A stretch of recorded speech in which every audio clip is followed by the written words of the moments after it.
Evil usually has reason. Maybe it's vengeance, maybe it's ambition, maybe it's a warped sense of justice. Hell, for some it might even be comedic. But then there's the mayor. Let's drag them out of bed by the hair and remind them of what we are. We will remind them of what it feels like to live in fear. We will remind them of the sound our jackboots make against their throats. The charming, soft-spoken, war-horny monster from Hellsing Ultimate. A man who doesn't seek victory or domination. He just wants to see the world burn in a beautiful swirl of chaos and darkness. Today we're diving into why the mayor from Hellsing Ultimate is not just evil, he might be the slimiest villain in anime history.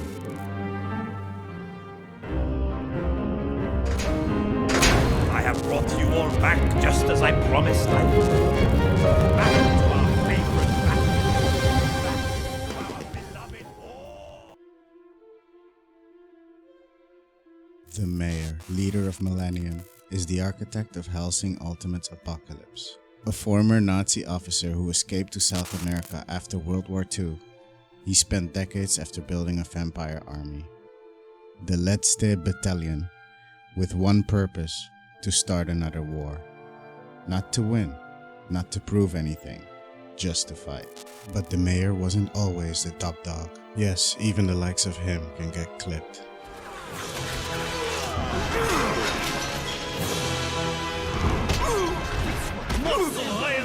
Now are you?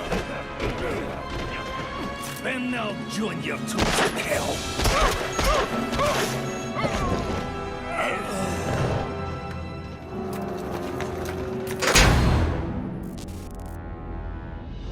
You would expect this encounter to teach him a good lesson. That's where you're wrong. He loves the thrill of getting cornered by enemy soldiers, only to be met by a barrage of bullets. Or a flaming tank about to explode, with its operator escaping, happy to have survived, only to be met by another barrage of bullets. The mayor loved this experience. Despite loving the concept of getting clipped just as much as killing others, he couldn't afford to let such a blunder happen again. This time, he's prepared.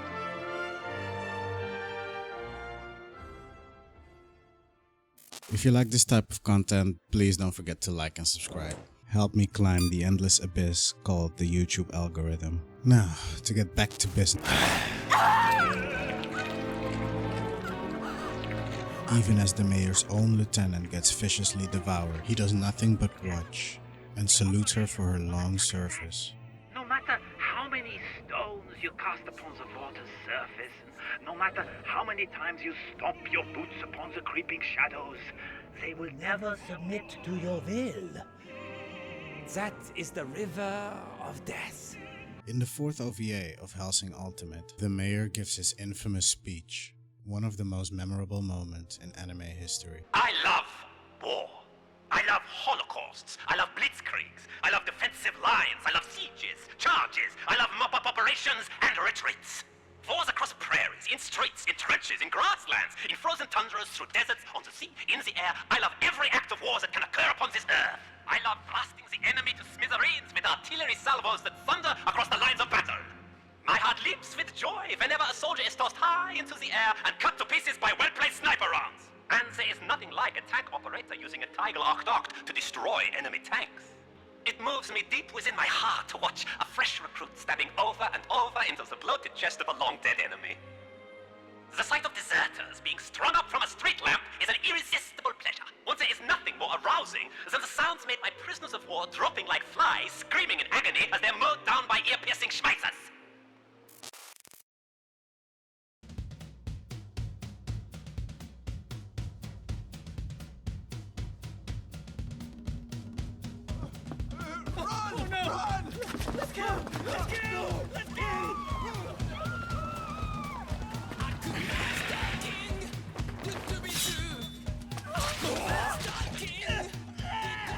When the mayor's plan begins, it's not a military operation, it's a bloody massacre. The sky above London, filled with the Millennium's airships. Within minutes, the city is a sea of blood and fire. Civilians are ripped apart, police and soldiers are mowed down, And all the while, the mayor watches from above, smiling, sipping wine, his eyes glowing with excitement. As the city burns, one of his officers asks, Major, what about the cabinet ballroom? the mayor simply replies, Blow them up!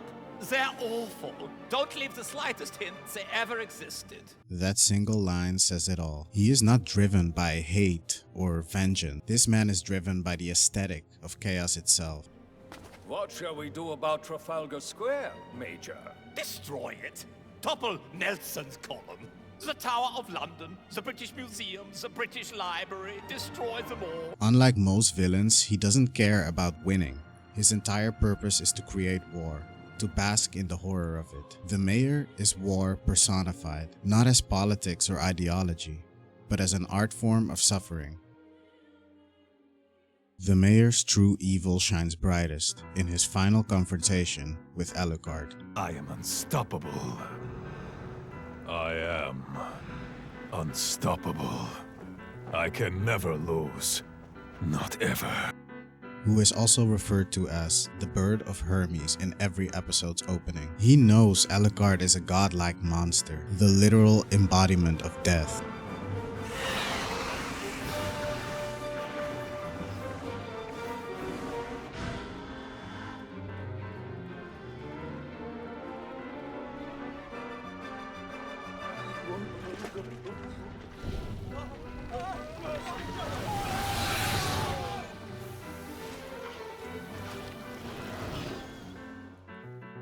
The term Bird of Hermes stems from Hermes, a god known for both speed and his ability for flight. A bird's best quality is both flight and speed, so the Hermes bird would be the most spectacular bird of them all. But this particular bird is eating its own wings, because otherwise the temptation of flying would be too strong to resist. It is also said that said bird is actually faster than Hermes himself, and is putting this limitation on itself as not to anger the god who owns it. What is really interesting about the eating my wings part is that it's self-mutilating. Or if you extend the metaphor, Alucard is actually limiting his own powers himself. This makes him truly terrifying. In other words, if he truly wanted to, he could use the dark arts all he wants without permission and pretty much end the world as we know it. But he puts this limitation on himself so that he can be of use to the Hellsing family. This is backed up by the fact that Alucard is essentially the last-ditch effort, only for the most desperate of situations. Alucard is limiting his own powers by his own will, and all because of a game that he enjoys playing. But even after knowing what this monstrosity is capable of, the mayor, he doesn't fear him. In fact, he welcomes him. When Integra finally kills him, shoving a bullet up his brain, there is no fear in his eyes.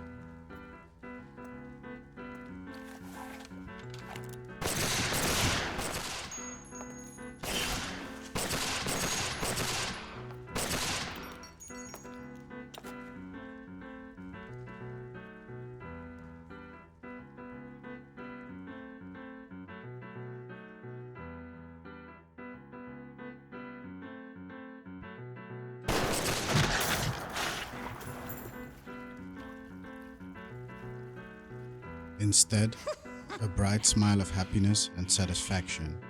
I finally hit something. He didn't care that his plan to kill Alucard didn't fully realize. He was glad enough to die in combat, despite having bad aim. He died a mortal. He died a human. Even in death, he gets what he wants. A beautiful bloody end to his preposterous war. No redemption, no regret, only satisfaction. What makes the mayor's evil so haunting is that there is no underlying tragedy to explain him. No childhood trauma, no grand ideology. He is not trying to prove a point. He is the point. With a world full of bloodlusted monsters, he is the only one with his physical humanity still intact. And that's what honestly makes him the most vile, even compared to other villains like Griffith, for example, whose driving force is an intense, singular ambition to acquire a kingdom and immense power. This goal transcends any sense of morality or or loyalty to his comrades, or villains like Light Yagami, whose primary motive is to create a world free of crime and injustice, ruled by him as a godlike figure, which stems from the belief that the world is rotten and a boredom with the status quo. Dio Brando's primary motive: to achieve supreme power and world domination, initially driven by a hatred for the Joestar family and a desire for their fortune. But Dio's true and ultimate goal was revealed later. His true goal was to reach heaven, a state of mind where he can know and control everyone's fate, which he believed would in turn bring the ultimate peace of mind. And look, all of these villains are despicable, hell, maybe even more gruesome than the mayor, but all of them have one thing in common: a driving factor, a goal, or maybe a dream. The mayor cares for none of that. The mayor is evil, stripped of all pretense. Now, to wrap it up, please, if you like this form of content, and you maybe want me to cover your favorite fictional or anime character, leave your comment down below. I really hope you liked the video. Salute.